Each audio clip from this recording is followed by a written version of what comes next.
श्रियकान्ताय कल्याणनिधये निधयेऽर्तिनाम् श्रीवेङ्कटनिवासाय श्रीनिवासाय मङ्गलम् लक्ष्मी सविभ्रमालोकसुभ्रूविभ्रमचक्षुषे चक्षुषे सर्वलोकानां वेङ्कटेशाय मङ्गलम्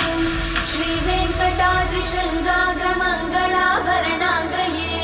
मङ्गलानां निवासाय श्रीनिवासाय मङ्गलम् सर्वावयव सौन्दर्य सम्पदा सर्वचेतसां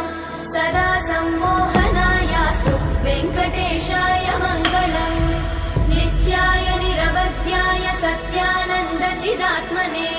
सर्वान्तरात्मने श्रीमद् वेङ्कटेशाय मङ्गलम् स्वतः सर्वविदे सर्वशक्तये सर्वशेषिने सुलभाय सुशीलाय वेङ्कटेशाय मङ्गलम्।